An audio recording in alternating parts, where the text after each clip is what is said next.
Hah?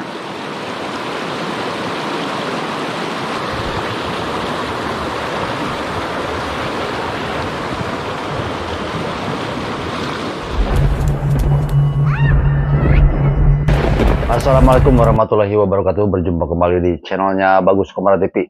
Apa kabar semua pemancing dimanapun ada berada ya? Semoga kita selalu diberikan perlindungan oleh Allah Subhanahu Wa Taala, diberikan kesehatan dan dikabulkan semua keinginan. Amin ya Allah ya Rabbal Alamin. Oke, pada kesempatan kali ini sengaja tadi ya ada sedikit cuplikan di depan ya mengenai ya itu saya lagi menyeberang arus ya ke sungai gitu, nyebrang gitu. 3 hari yang lalu saya mancing ke sungai ya, mancing liar ke sungai besar gitu ya. Kebetulan ada pengalaman yang sangat menegangkan yaitu menyeberang derasnya arus sungai gitu ya. Karena jembatannya putus, jadi kita harus nyebrang gitu ya. Lewat sungai itu langsung gitu ya, ke bawah. Nah, dari pengalaman tersebut dan berdasarkan uh, pengalaman senior-senior saya yang kebetulan waktu itu ada pemandu juga ya ikut yang bisa renang gitu. Ini ada sedikit catatannya. Sengaja saya bawa catatan ini biar nggak lupa mengenai tips ya. Tips ini penting ya bagi pemancing dimanapun ada berada ya, yang suka mancing liar ya ke sungai gitu ya. Ada 5 tips ya dalam hal menyeberang ke sungai gitu ya. Sungai arus deras gitu. Dan ini penting setelah saya lakukan kemarin aja ya pengalaman ke sungai deras gitu. Alhamdulillah ya lancar dan merasa terbantu dengan tips yang sudah saya rangkum ini ya. Oke, langsung saja kita mulai yang pertama tipsnya. Jadi kalau Anda menyeberang sungai ya, nah kan kadang-kadang spot mancing itu ada di seberang sana gitu ya. Kita terpaksa tidak ada jembatan ataupun jalan alternatif yang muter gitu ya. Kalau di atasnya mungkin tebing dan lain-lain susah ya.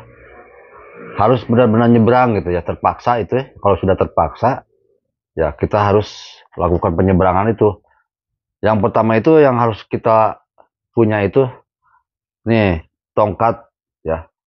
Nih seperti yang di video ini. Ternyata ini suka lupa ya. Kadang-kadang kalau saya lihat juga ada banyak yang tertatih-tatih gitu ya.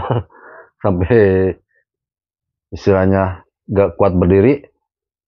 Ternyata dengan menggunakan tongkat ini ya tongkatnya nggak usah bawa dari rumah gitu. Banyak ya di pinggir sungai biasanya kan ada pohon-pohon yang sudah ataupun ranting panjang yang agak besar gitu ya, yang kuat ya bisa menahan beban kita gitu. Ini penting ya, tongkat ini ternyata di samping untuk menjaga keseimbangan gitu ya, ini bisa untuk mengukur kedalaman ya, mengukur kedalaman kan. Tongkat itu nanti kita tancap-tancapan gitu ya. Nah seperti begitu ya, sambil sebelum berjalan ke depan tongkat dulu maju gitu ya, tak gitu. Kalau terlalu dalam kita mundur lagi. Nah, jadi terus ya sambil mencari ke arah mana yang nggak dalam gitu, tongkat itu terus berfungsi sebagai radar gitu ya. Sebagai anggap sebagai radar gitu. Itu ya yang pertama.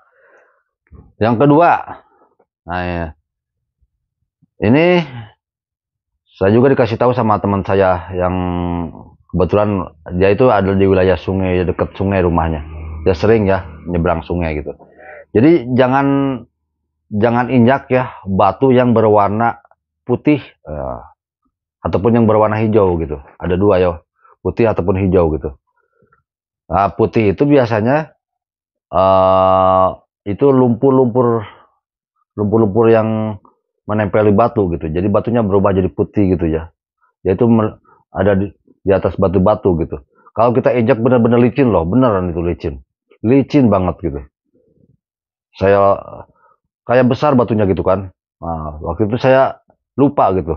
Warna putih itu saya injak. Wih, langsung saya spleset gitu. Hampir gitu ya. Warna putih gitu ya. Atau warna hijau. Hijau itu biasanya itu banyak lumut. Nah, itu lumut. Lumut-lumut itu licin juga gitu. Pokoknya tanaman lumut lah yang hijau menempel di batu gitu. Kalau kita injak lu itu licin banget gitu. Jadi kita harus kalau airnya bening kelihatan gitu kan biasanya ya ke krem gitulah pokoknya batunya udah berubah. Kan kalau batu itu agak hitam gitu ya, itu berubah warna, itu udah licin banget gitu. Yang ketiga, nih yang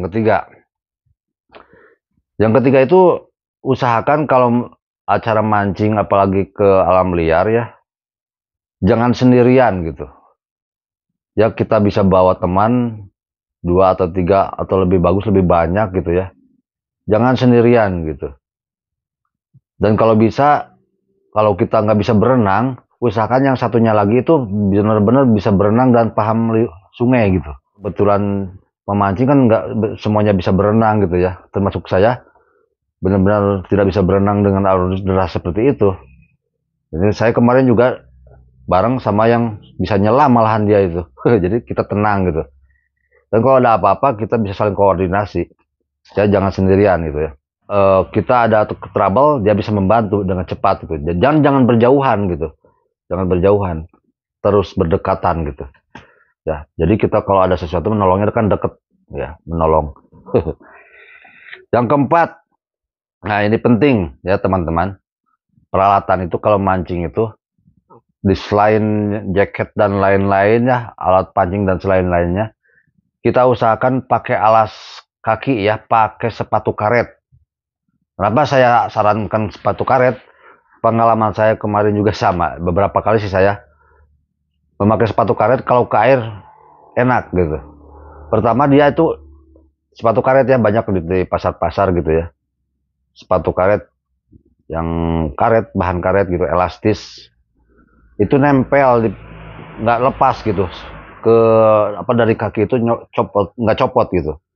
Dan itu hasilnya nyepot, kalau bahasa Sundanya nyepot. Itu juga kalau karet ke batu jadi anti slip jadinya. Beda sama kulit kita ke kaki kita langsung ya, kalau ke batu kadang-kadang nggak menancap, nggak merekat gitu. Kalau karet ke batu enak gitu ya, nancep enak gitu ya, kayak anti slip gitu. Dan kan kalau batu juga kalau kita agak kepleset gitu kan, kaki kalau pakai sepatu nanti ada batu-batu yang tajam bisa terlindungi ya. Dan penting juga kalau kan sudah kalau punya sepatu juga bukan hanya di sungai gitu ya. Kan kita lewat-lewat kalau spot alam liar itu kadang lewat istilahnya agak sedikit hutan-hutan dan lain-lain gitu ya. Nah, itu bisa melindungi dari ya ada batu-batu kecil ataupun benda-benda tajam ya, di hutan namanya juga ya gitu ya, akar-akar dan lain-lain yang melindungi lah kita. Nah, biar kita nyaman gitu ya, mancingnya selamat gitu. Nah, yang terakhir tuh ya, yang kelima gitu ya, yang kelima. Ini teman-teman ya, walaupun kita itu hobi mancing maniak, mancing benar-benar pecinta mancing gitu ya. Benar-benar kan kalau pemancing itu kalau nyari spot itu ya, udah ada spot di depan itu yang apalagi sebelumnya pernah dapat ikan banyak di spot itu, kita pasti memaksakan harus ke spot itu lagi gitu ya. Tetapi teman-teman, hati-hati ya. Kalau airnya terlalu deras, teman-teman mendingan dibatalkan saja. Air deras, terlalu deras gitu ya. Kita bisa tes, apalagi lebih dalam dari yang biasanya gitu. Lebih deras dari biasanya. Teman-teman jangan nekat lah, mendingan kalau nggak ada alternatif jalan yang lain gitu ya, jalan muter ataupun kemana gitu, dan harus tetap dan jalan satu-satunya nyebrang ke sana.